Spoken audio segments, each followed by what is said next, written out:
다음은 서울 강서울 출신의 자유한국당 김성태 의원 나오셔서 질문해 주시기 바랍니다.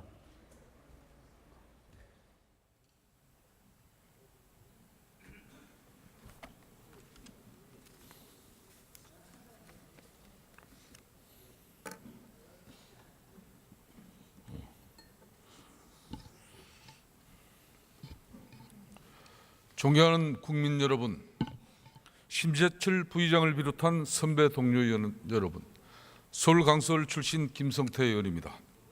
한치 앞을 알 수 없습니다. 지난 3일 북한의 6차 핵실험이 있었지만 우리 정부는 그 징후조차 제대로 파악하지 못하고 있었습니다.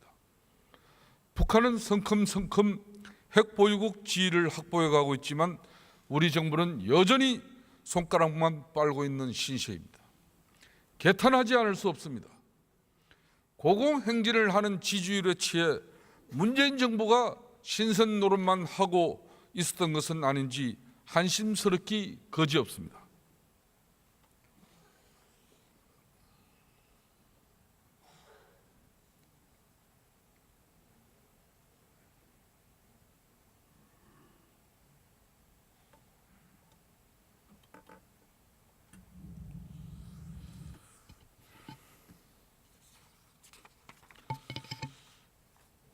예, 총리 앞으로 나와주시죠.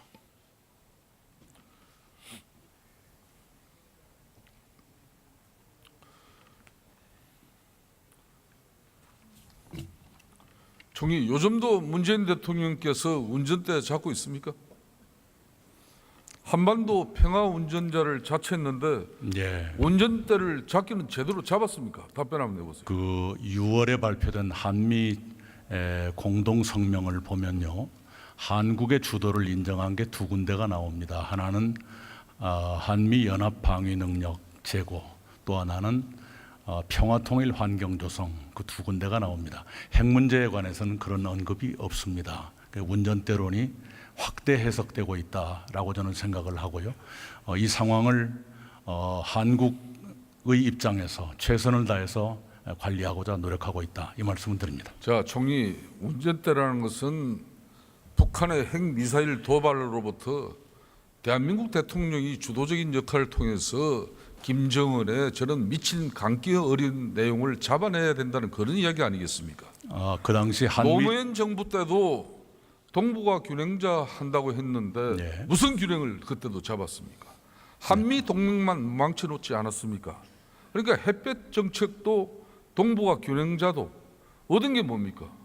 핵과 미사일입니까? 요 대목에서 한번 총리 한번 답변해 보세요. 예, 지난 9년 동안 햇볕 정책이나 균형자론을 폐기한 정부가 있었습니다. 그걸 건너뛰고 이런 질문을 받는 게 좀 뜻밖인데요. 제가 그걸 지나간 일을 따지고 싶지는 않습니다. 현 정부는 현 상황에서 최선을 다하고 있다, 이 말씀을 드립니다. 그러니까 아무래도 국민들의 운전대 잘못 맡긴 것 같아요. 아무리 초보 운전이라도 내비만 잘 보면은 바른 길을 갈 수 있는데 딴 생각을 하고 있으니까 제대로 된 길을 가지 못하고 있는 겁니다. 총리, 언제까지 평화구굴로 이 위기를 방치하겠습니까? 문재인 정부의 안보 정책 담대하게 수정해야 한다고 봅니다. 총리 답변해 보세요. 현재 정부는 이 안보 위기를 돌파하기 위해서 첫째는 제재와 압박을 최대한으로 강화하고 있습니다. 거기에는 국제사회와 물샐 틈 없는 공조를 하고 있고요. 미국과도 실시간으로 여러 채널의 대화를 하고 있다는 건 다 아실 겁니다. 두 번째는 한미 연합 방위 능력을 포함한 독자적인 억지 능력을 최고조로 높이기 위해서 사드도 배치했고, 또 미사일 탄두 중량 제한도 해제한 바가 있습니다. 사드 문제 이야기하니까 말씀하게 됐습니다. 불과 얼마 전까지만 해도 전략적 모성을 유지해야 한다던 대통령 아닙니까? 그 전략적 모성으로 얻은 게 뭡니까? 한번 답변해 보세요. 문재인 대통령이 전략적 모성은 대한민국의 안보다 그런데 어떤 답? 후보 시절에도 TV 토론에서 이런 말씀을 했습니다. 북한이 6차 핵실험을 하고 중국이 그걸 제어하지 못한다면 사드 배치를 하겠다, 이렇게 말한 바가 있고 그 상황이 그대로 이행되고 있다고 생각합니다. 이미 한미 동맹 관계는 신뢰관계는 검이 갈 대로 간 이후에 울매 겨자 먹기식으로 그것도 임시 배치하는 거 가지고 더 이상 국가는 안보 운운을 하지 마세요. 그 양심이 있다면 그런 이야기 하면 안 되는 거예요. 오죽하면 트럼프 대통령이 아베 총리와 통화하면서 한국이 대북대화 국을 하는 거지 같다는 그런 기사가 나왔겠습니까? 미국에게는 척지고 중국에게는 발길 차이고 북한에게는 무시당하고 결국 왕따 신세만 자초한 거 아닙니까? 저는 김성태 잠깐만 의원님 이야기 들어보세요. 네, 전략적 왕따가 문재인 정권 안보 전략인지 이제 답변 한번 정확하게 한번 해보세요. 네, 김성태 의원님이 한국 대통령보다 일본 총리를 더 신뢰하고 있다고 생각하지는 않습니다. 생각하지 않습니다. 네. 이 북한 핵 보유가 기정사실화되는 이런 절체절명의 안보 위기 속에서 대통령은 왜 국민 앞에 서지 않습니까? 북한의 수소폭탄을 우습게 보시는 겁니까? 아니면 대한민국의 국민을 우습게 보기 때문에 국민 앞에 서지 않는 겁니까? 그 수소폭탄이라고 잠깐만 주장하는 그 핵실험이 있던 직후에 대통령이 직접 NSC 회의를 주재했습니다. NSC 회의 주재했지 언제 국민 앞에 섰습니까? 이 한미 동맹의 굳건한 기반 위에서 미국의 전략 자산과 그리고 전술 핵무기라도 상시 배치하도록 최선의 노력을 다하겠다는 그런 대통령의 확고한 의지라도 밝혀야 한다는 게 우리 국민들의 입장입니다. 그런데도 대통령은 국민들 앞에 서지 않는데 이제 총리 제대로 좀 답변 한번 해보세요. 네, 끼어들지 말고. 거듭 말씀드리지만요. 또 혹자들은 대통령이 안보 문제에서 너무 많이 나서는 것 아니냐 하는 그런 의견을 제시하는 분도 계십니다. NSC 회의를 늘 하고 있습니다. 무슨 안보 앞에 그런 대변을 지금 펼치고 있는 겁니까? 그렇지가 않습니다. 안보는 국민의 생명을 담보로 하는 겁니다.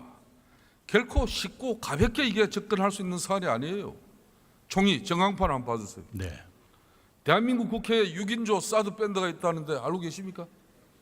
네, 저 얘기는 처음 들었습니다. 왜 처음 들어요? 저 다 대한민국 국민이면 다 아는 일인데. 네, 국가의 안보가 벽척간두의 위기인데도 북한의 핵미사일을 저지할 아무런 대책도 제시하지 못하는 이 무능한 정권의 하수인들이 저 우스꽝스러운 가발이나 뒤집어 쓰고 사드 괴담송을 부르고 사드 댄스나 춤추는 이런 어처구니 없는 행태, 대선 이런 천인 공노할 작태를 보여줬다고 생각하는데 총리는 어떻게 생각합니까? 네, 잠깐만요. 답변 한번 해보세요. 네, 제가 추측건데 대선 전 상황 같은데요. 대선 전 그런데 왜 아까 모른다 그랬어요? 모른다고 하지 않았죠. 그렇게 추정이 된다 이 말씀입니다. 추정이 그 알면 아는 거지 무슨 추정이에요? 아닙니다. 저 상황이 대선 전 상황 같은데요. 그 당시에는 국방위원회에서도 대부분의 의원들이 사드 배치에 대해서 의문을 제기했던 그런 시기가 있었습니다. 밤이면 밤마다 사드 전자파는 싫어. 그럼 밤이면 밤마다 김정은의 수소폭탄은 좋아요? 예? 그 사드 전자파에 대해서는 네,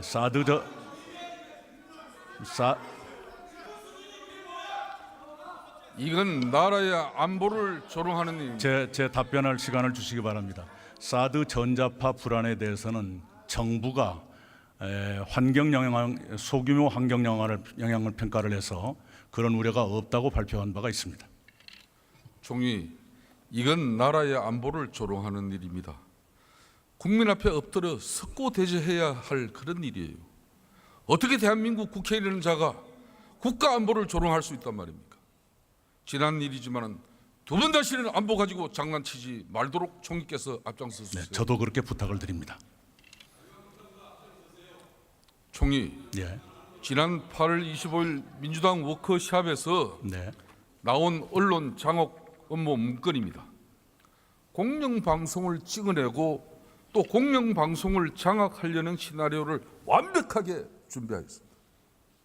KBS, MBC 야당 측 그런 이사 개인 비리 부각시키고 또 시민단체로 압박하겠다.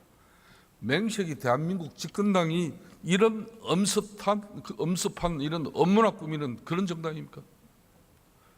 방송사 구성원 중심의 사장 퇴진운동 전개하고 그리고 촛불 집회 검토하겠다. 그럼 민주당이 이전부터도 촛불 집회 배후 조정하고 공작이나 하는 그런 집단이었습니까? 답변 한번 해보세요. 네, 당의 실무자가 작성한 문서였다고 보도를 통해서 알고 있습니다. 당의 실무자가 정권을 대표한다고 생각하지 않습니다. 과연 이 적폐 청산 총리 공화국의 총리 답변 같습니다. 이게 공식 문건이 아니다. 실무자가 작성한 거다. 그러면은 그날 그 자리에 총리 참석하셨죠? 그 워크숍에 토론 분임 토의에서 그게 제시됐다고 들었습니다만 참여를 하신 거 아닙니까? 아닙니다. 그게 끝나고 난 뒤에 만찬회를 제가 참석했습니다. 그걸 해명이라고 하는 겁니까? 사실이니까요. 이게 무슨 문준영 제보 조작 사건입니까? 그런 식으로 꼬리 자르기 하고 넘어갈 일이 아니라는 거. 한번 여러분이 총리도 잘 진상조사를 아시지 하실 않습니까? 겁니다. 예, 예. 언론 장악 문건은 언론 자유를 침해한 중대범죄입니다. 집권당 워크숍이 그것을 조직적으로 실천하기 위한 사전 모의가 되어버린 거예요. 정권이 나서서 공영방송을 장악하고 길들이는 이런 업무를 꾸몄다면 이거야말로 국정조사를 통해서 명백히 밝혀야 한다고 생각하는데 총리는 어떻게 생각하는지 답변합니다. 네, 국정조사 국회가 합의해 주시면 협조할 용의가 있습니다. 좋습니다. 총리도 아까 참석했고 또 청와대 김수현 사회수석도 참여하신 거 알고 계시죠? 제가 처음 듣습니다. 왜 처음 듣습니까? 다 아시는 내용을 가지고. 아니 그걸 제가 어떻게 다 정기국회 워크숍 한다면서 청와대는 왜 그 자리에 낀 겁니까? 당정청이 모여서 언론 장악 모의하려고 한 거 아닙니까? 방송사 노조의 사장 퇴진운동 전개, 시민사회단체 퇴진운동 전개, 야당 측 이사들 퇴진한다. 이게 우연입니까?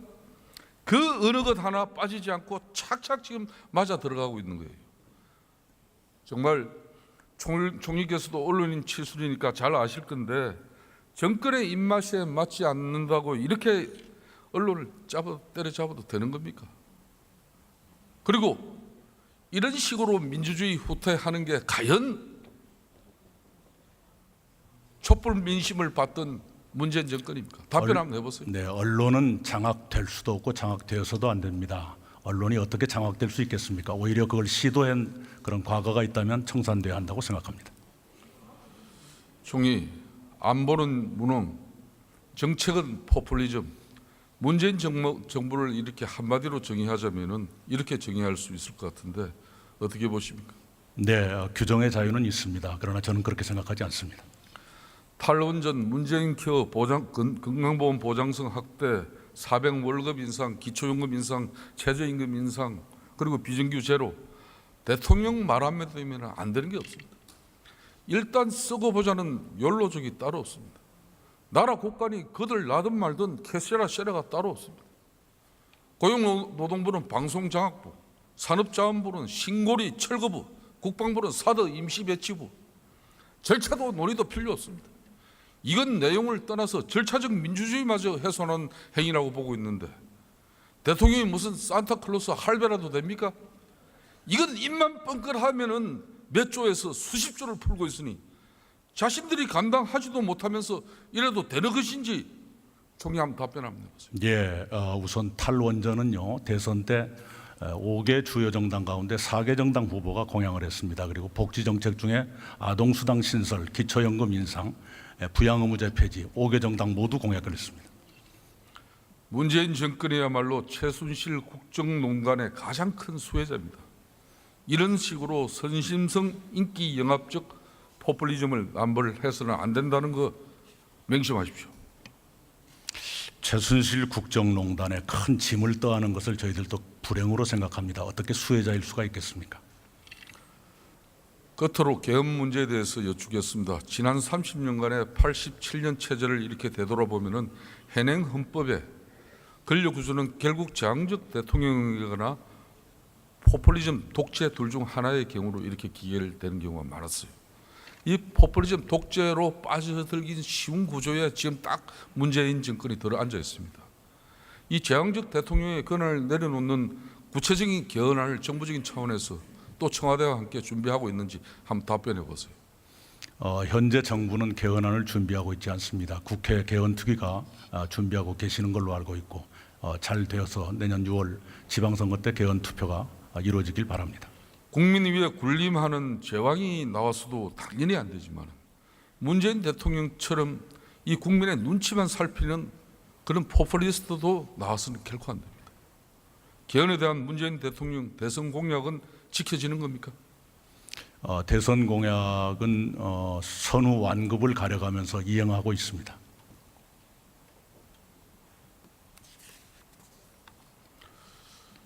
네, 들어가시도록 하겠습니다.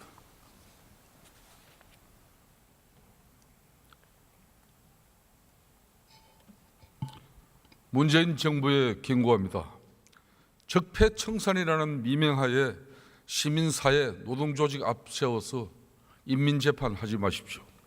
대한민국은 자유민주주의 국가입니다. 우리의 주적은 세계 평화를 위협하고 동족을 수소폭탄으로 흔적도 없이 날려버리겠다고 미쳐 날뛰는 김정은 도당이라는 사실을 잊지 마시길 문재인 정권은 명심하여 주십시오. 경청해 주셔서 감사합니다.